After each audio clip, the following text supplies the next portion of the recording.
Thiruvananthapuram SIT ആശുപത്രിയിൽ ഒരാഴ്ചക്കിടെ മരിച്ചത് 5 നവജാത ശിശുക്കൾ. കുഞ്ഞുങ്ങളെ സൂക്ഷിക്കേണ്ട നഴ്സറിയുടെ ശീതീകരണ സംവിധാനം തകരാറിലായതാണ് ശിശുമരണങ്ങൾക്ക് കാരണം.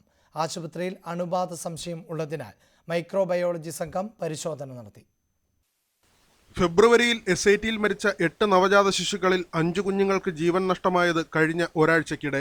വളർച്ചയെത്താത്ത കുട്ടികളാണ് മരിച്ചതിലേറെയും. വളർച്ചയെത്താത്ത കുഞ്ഞുങ്ങളെ രണ്ടാം ഘട്ടത്തിൽ സൂക്ഷിക്കുന്ന സ്റ്റെപ്പ് ഡൗൺ കെയർ എന്ന SNCU നഴ്സറിയിൽ ജനുവരി മുതൽ ശീതീകരണ സംവിധാനം തകരാറിലാണ്. നഴ്സറിയുടെ അസൗകര്യം പറഞ്ഞ് കുഞ്ഞുങ്ങളെ ബന്ധുക്കളെ ഏൽപ്പിക്കുകയാണ് ആശുപത്രി ജീവനക്കാർ ചെയ്യുന്നത്.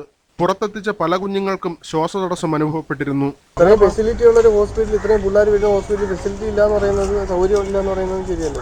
സർക്കാർ പൈസ കൊടുക്കുന്ന 1250 കോടി ഡെയിലി ഇങ്ങനെ ഡെലിവറി നടന്നുകൊണ്ടിരിക്കുകയാണ്. ഇതിൽ 40% കോംപ്ലിക്കേഷൻ കേസാണ്. മരണങ്ങൾ ആശുപത്രി അധികൃതർ പോലീസിൽ റിപ്പോർട്ട് ചെയ്യുന്നില്ലെന്നും പോസ്റ്റ്മോർട്ടം ഒഴിവാക്കുകയാണെന്നും പരാതിയുണ്ട്. കഴിഞ്ഞ ദിവസം മരിച്ച കുഞ്ഞിന്റെ ബന്ധുക്കൾ ആശുപത്രിയുടെ അനാസ്ഥയ്ക്കെതിരെ പോലീസിൽ പരാതി നൽകി. നഴ്സറിയിൽ സ്ഥലമില്ല എന്ന് പറയുന്നത്. സ്ഥലമില്ല എന്ന് പറഞ്ഞാൽ ഇനി അടുത്തതും മരണമാണോ അവർ ഉദ്ദേശിക്കുന്നതെന്ന് എനിക്കറിയത്തില്ല. നഴ്സറിയിലെ ശീതീകരണ സംവിധാനം നവീകരിക്കാത്തതിന്റെ പേരിൽ ആശുപത്രി സൂപ്രണ്ടും PG ഡോക്ടർമാരും തമ്മിൽ നേരത്തെ തർക്കം നടന്നിരുന്നു. VV Vinod, News 18, Thiruvananthapuram.